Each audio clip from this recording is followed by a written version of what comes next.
Biblia, como acaba de decir el hermano David, en Juan 12, del 27 al 36.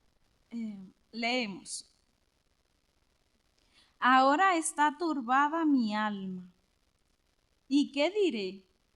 Hay otra versión, la Nueva Traducción Viviente, que dice, ¿y qué oraré? Padre, sálvame de esta hora. Mas para esto he llegado a esta hora. Padre, glorifica tu nombre. Entonces vino una voz del cielo. Lo he glorificado y lo glorificaré otra vez. Y la multitud que estaba allí y había oído la voz decía que había sido un trueno. Otros decían, un ángel le ha hablado. Respondió Jesús y dijo, no ha venido esta voz para causa mía, sino por causa de vosotros. Ahora es el juicio de este mundo.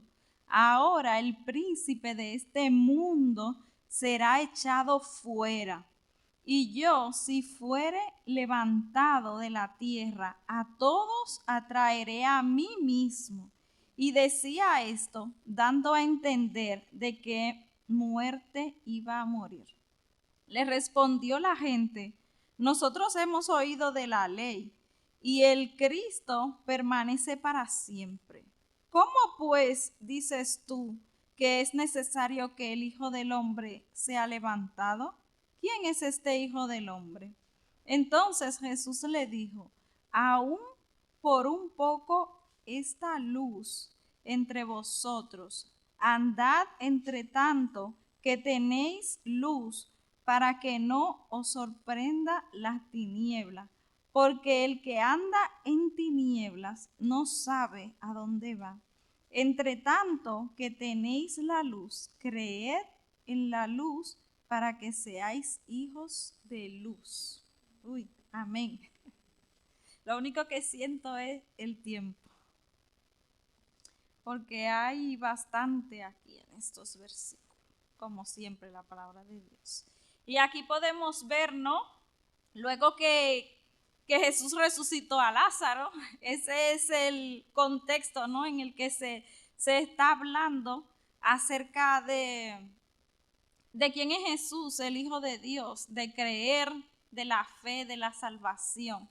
Y había pasado lo que Jesús había levantado a Lázaro de los muertos, el complot que se levantó en contra de Lázaro, de Jesús, por Lázaro, porque los judíos, los religiosos, estaban creyendo en Jesús por aquella obra que había hecho y se estaban apartando de los religiosos y acercándose a la verdad. Y también podemos ver antes de que Jesús fue ungido en Betania, fue ungido. Vemos luego la entrada triunfal de Jesús en Jerusalén. Salve, ¿no? Hosanna al que viene en el nombre del Señor, que era una costumbre que tenían a la hora de celebrar la fiesta, ¿no? Esta era la fiesta de la Pascua. El pastor nos dio un estudio acerca de eso. Y también podemos ver en Levítico y en Éxodo qué se conmemora y por qué. Y también podemos ver a quién estaba apuntando esta fiesta, que era lo que estaba aconteciendo en ese tiempo. Lo que tanto ellos estaban esperando había llegado, pero ellos no podían ver porque su mente, sus ojos estaban entenebrecidos, ¿no? Y cuando nosotros estamos así no podemos ver. Y eso me pasó a mí en estos días, el miércoles pasado, pues como tengo que ir a trabajar de madrugada y había una niebla que de ahí no se veía nada. Y cuando voy en una curva estoy casi en una señal, casi que me la llevo, ¿no? Pero el Señor, ¿no? Como siempre, que es nuestro guardador y los reflejos. Y gracias a Dios que no aconteció nada porque reaccioné a tiempo, pero no se veía nada. Y yo mientras iba conduciendo y en estos días que siempre ha habido niebla, yo digo, wow, Señor, a lo que tú has comparado el mundo. Es que es cierto, si todo está en tiniebla, todo está oscuro, nosotros no podemos ver hacia dónde vamos. Y eso que tanto Jesús no habla en la palabra, ahí yo lo pude experimentar y lo pude vivir, porque iba atenta a la entrada que tenía que entrar, que no me percaté de la curva y casi que me llevó la señal.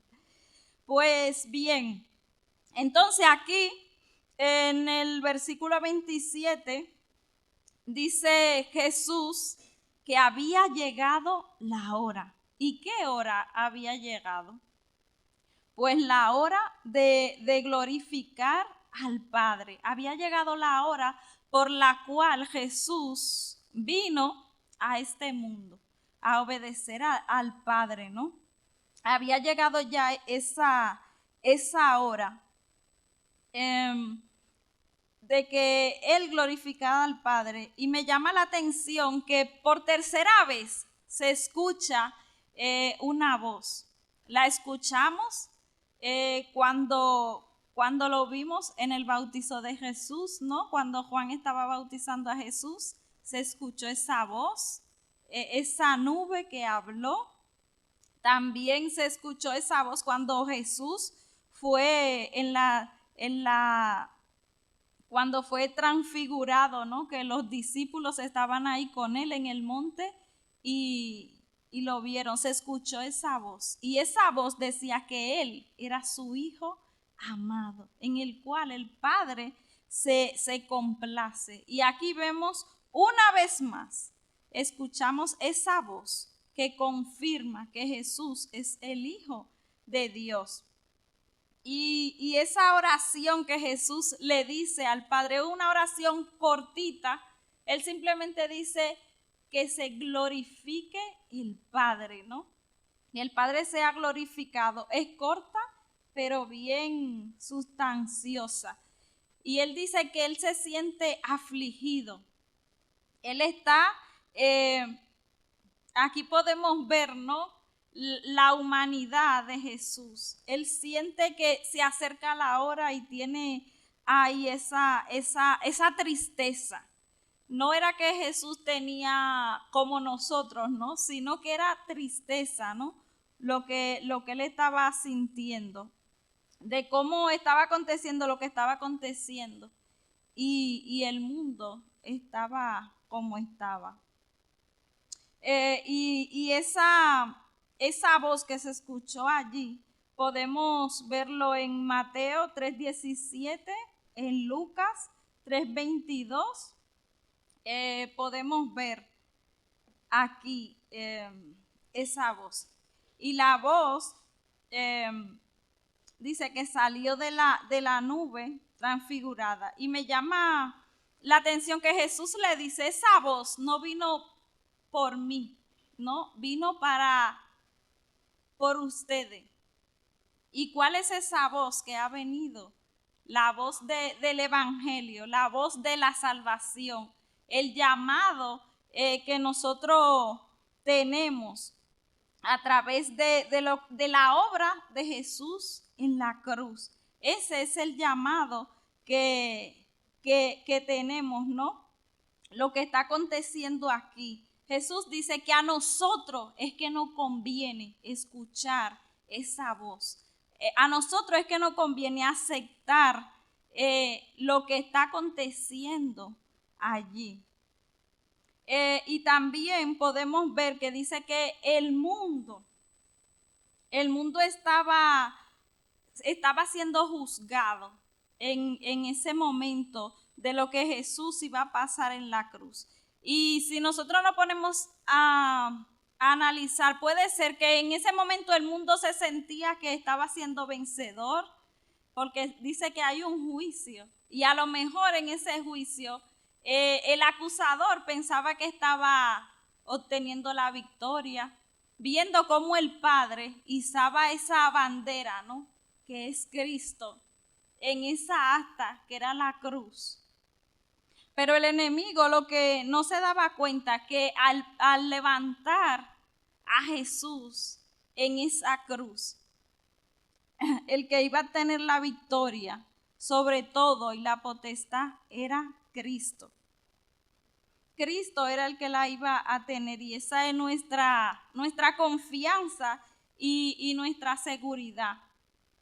Y Jesús aquí dice que por causa vuestra, para que crean, para esto ha venido Jesús, para que nosotros creamos, para que seamos salvos. Esa era la hora que había llegado, de que se cumpliera lo que tantos años se estaba profetizando, se estaba hablando, se estaba esperando. Aquí había ya llegado la hora. Y me llama la atención porque en ocasiones anteriores Jesús decía, aún no es la hora. Pero en este momento él dijo, ha llegado la hora. Y era como decía el pastor el domingo, que dice en la palabra, claro está, que todo debajo del sol tiene su hora y tiene su tiempo. Se levantaron los religiosos contra Jesús y ellos querían que fuera en su hora. Pero aquí podemos ver que el que tiene el control absoluto y el que es soberano es Dios. Porque ellos querían matar a Jesús, pero la muerte de Jesús aconteció cuando el Señor lo determinó, cuando Dios lo tenía escrito. Y también eso sucede con nosotros, ¿no? Que muchas veces nosotros queremos que las cosas sean en nuestro tiempo como nosotros queremos. Pero no es en nuestro tiempo, es en el tiempo de Dios. Él es el que conoce el futuro y Él es el que sabe por qué nosotros muchas veces pasamos por situaciones que nosotros no queremos aceptarlas. Y nosotros le decimos a Dios, sácame de aquí, que esto pase rápido. Pero Jesús, ¿sabe cuál era la oración de Jesús? Que el Padre sea glorificado. Jesús con esto estaba diciendo, no importa por lo que yo esté pasando, no importa la aflicción, no importa el dolor, no importa que yo tenga que subirme a esa cruz. Mi objetivo es glorificar al Padre. Y ese también es nuestro objetivo. Esa tiene que ser nuestra meta, glorificar al Padre y al Hijo, glorificarlos a ellos. Y eso es lo que Jesús vino a hacernos, a enseñarnos cómo tenemos que glorificar al Padre. Y nosotros glorificamos al Padre manteniéndonos firmes, creyendo, obedeciendo al Todopoderoso.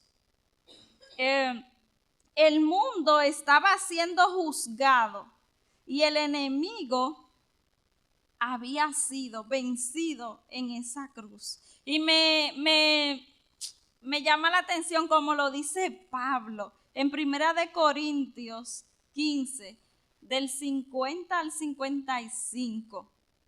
Y aquí Pablo lo está, me gusta como él lo dice aquí. Bueno, no lo leeré todo, sino que en casa se lo leen. Y dice así, en 1 Corintios 15, del 50, dice, ¿dónde está, oh muerte, tu aguijón? ¿Dónde, oh sepulcro, tu victoria? Y eso es lo que me llama la atención, ¿no? Que Pablo le dice, ¿dónde está? Porque cuando Jesús estaba siendo levantado, a lo mejor el príncipe de este mundo y el mundo, lo que lo perseguían, estaban dando gritos de júbilo, de victoria. Lo logramos. O sea, míralo ahí en donde está. Logramos lo que queríamos, ¿no? Que matarlo, porque eso era lo que ellos querían. Pero ellos lo que no tuvieron en cuenta, que ya todo estaba escrito. Y desde el principio el Señor determinó que eso tenía que acontecer, de que Jesús tenía que morir y resucitar. Pero eso era lo que el enemigo no tenía en cuenta, de que el Señor es todopoderoso y tiene el poder aún de levantar a los muertos, ¿no? Y eso fue lo que hizo Jesús. Aquí Jesús se refiere a la forma, ¿no? En el versículo 32, Jesús se refería ahí a la forma de cómo él iba a ser levantado, cómo iba a ser su muerte en esa cruz, en la cruz. También podemos ver cómo ellos le dicen a Jesús, ellos le dicen, pero ¿y ese Mesías? Y ese era el cuestionamiento que siempre ellos se hacían y lo que ellos no podían entender ni querían aceptar, porque ellos conocían de la palabra, porque ellos estudiaban, cuando dice aquí al principio, la ley se refiere a los libros de Moisés, pero no solamente son los libros de Moisés, la ley era el Antiguo Testamento y ellos tenían conocimiento, porque como le dicen aquí ellos a Jesús, oímos.